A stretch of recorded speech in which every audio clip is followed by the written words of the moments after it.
महर्षि वाल्मीकि ने हमें रामायण के माध्यम से प्रभु श्री राम के कृतित्व से परिचित करवाया। महर्षि वाल्मीकि के लिए प्रभु श्री राम ने कहा था, तुम त्रिकालदर्शी मुनिनाथा, तुम त्रिकालदर्शी मुनिनाथा, विश्व बदर जिमी तुमरे हाथा। अर्थात हे मुनिनाथ, आप त्रिकालदर्शी हैं। संपूर्ण विश्व आपके लिए हथेली पर रखे हुए बेर के समान है।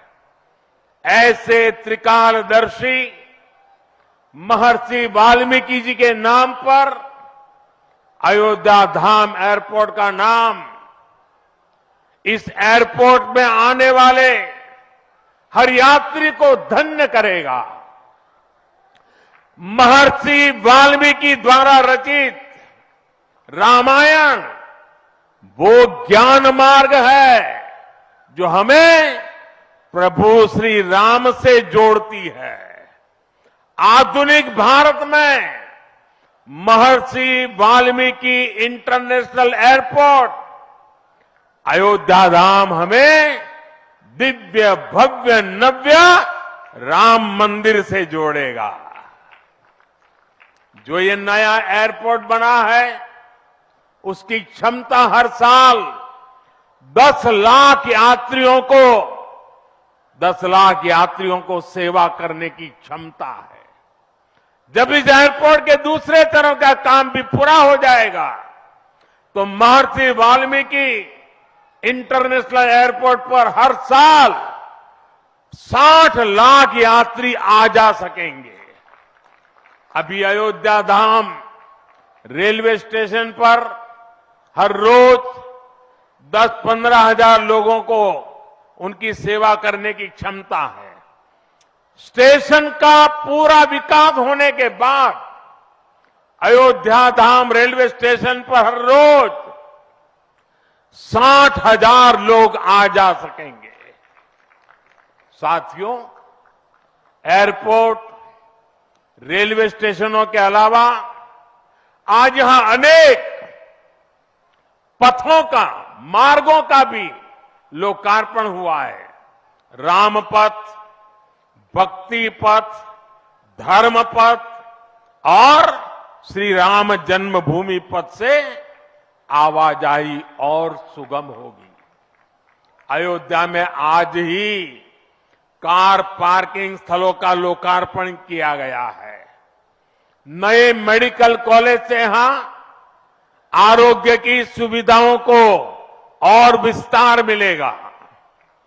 सरयू जी की निर्मलता बनी रहे, इसके लिए भी डबल इंजन सरकार पूरी तरह समर्पित है।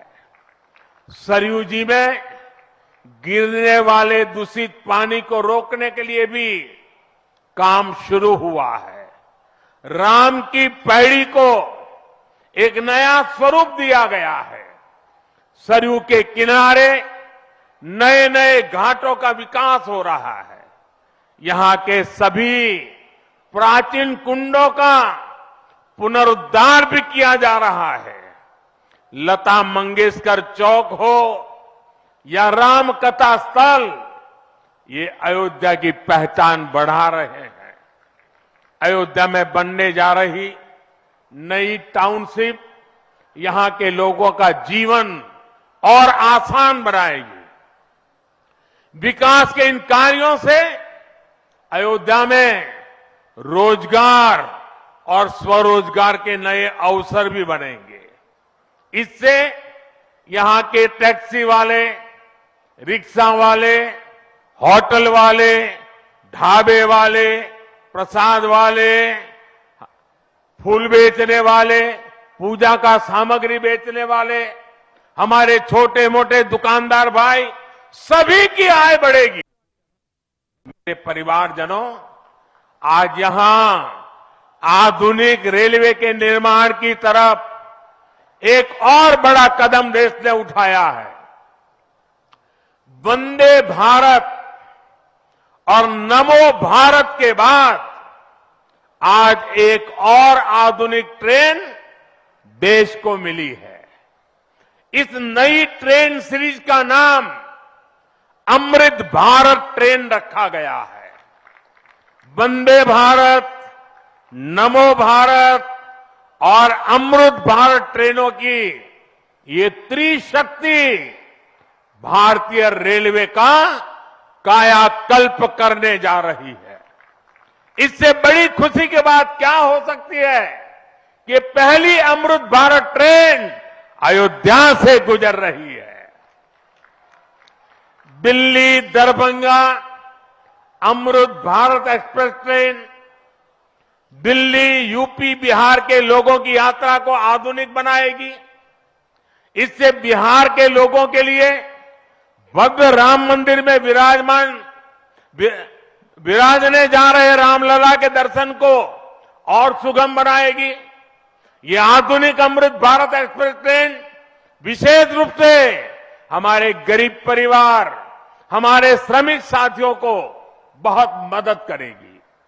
श्री रामचरित मानस में गोस्वामी तुलसीदास जी ने कहा है, परहित सरिस धर्म नहीं भाई, पर पीड़ा सम नहीं अदमाई। अर्थात दूसरों की सेवा करने से बड़ा और कोई धर्म, कोई और कर्तव्य नहीं है। आधुनिक अमृत भारत ट्रेनें गरीब की सेवा इसी भावना से ही शुरू की गई है। जो लोग अपने काम के कारण अक्सर लंबी दूरी का सफर करते हैं, जिनकी उतनी आमदनी नहीं है, वे भी आधुनिक सुविधाओं और आरामदायक सफर के हकदार हैं। गरीब के जीवन की भी गरिमा है।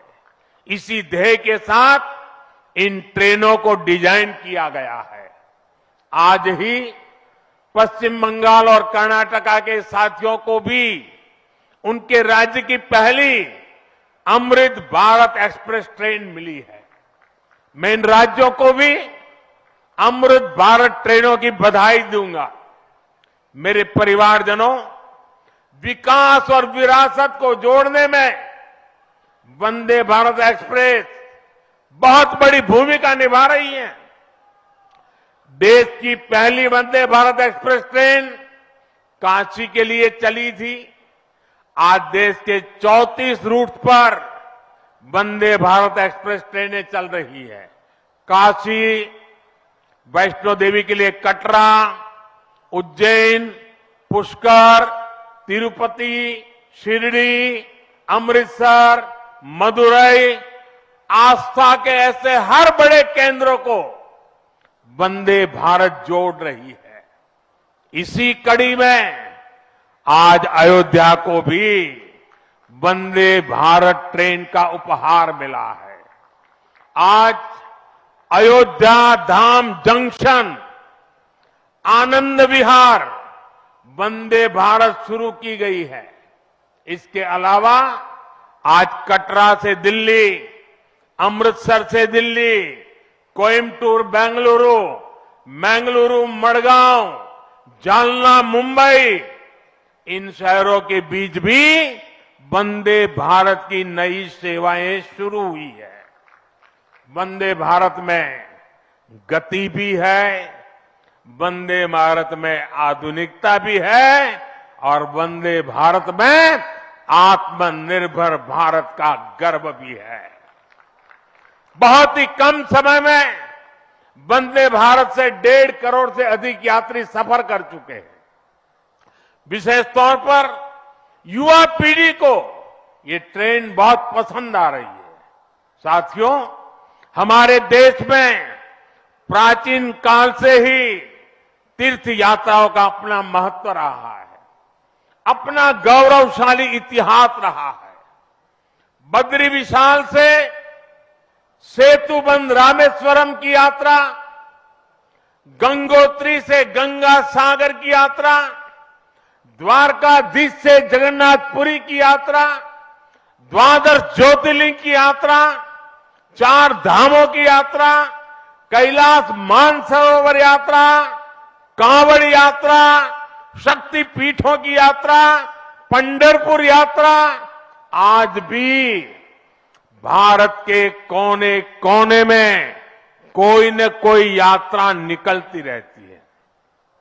लोग आस्था के साथ उनसे जुड़ते रहते हैं।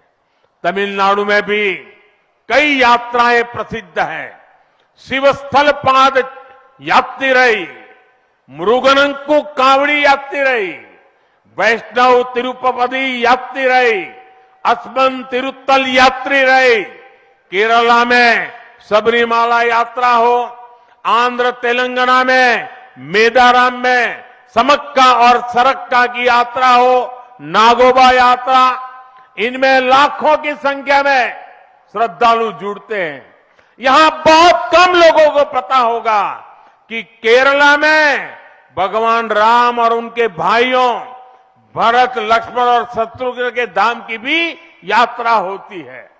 ये यात्रा नालंबम यात्रा के नाम से जानी जाती है। इसके अलावा देश में कितनी ही परिक्रमाएं भी जारी रही है। गोवर्धन परिक्रमा, पंचकोशी परिक्रमा, 84 कोसी परिक्रमा, ऐसी यात्राओं और परिक्रमाओं से हर भक्त का ईश्वर के प्रति जुड़ाव और मजबूत होता है। बौद्ध धर्म में भगवान बुद्ध से जुड़े स्थलों गया, लुम्बिनी, कपिलवस्तु, सारनाथ, कुशीनगर की यात्राएं होती हैं। राजगीर बिहार में बुद्ध अनुयायियों की परिक्रमा होती है। जैन धर्म में पावागढ़, समेत शिखर जी, पालीताना, कैलाश की यात्रा हो। सिखों के लिए पंच तख्त यात्रा और गुरुधाम यात्रा हो। अरुणाचल प्रदेश में नॉर्थ ईस्ट से परशुराम कुंड की विशाल यात्रा हो।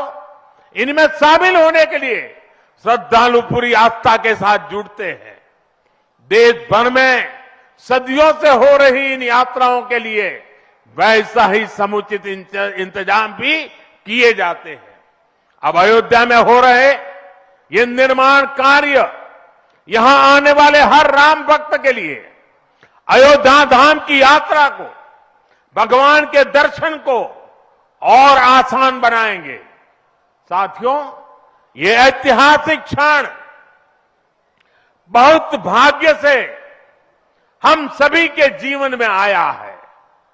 हमें देश के लिए नव संकल्प लेना है, खुद को नई ऊर्जा से भरना है।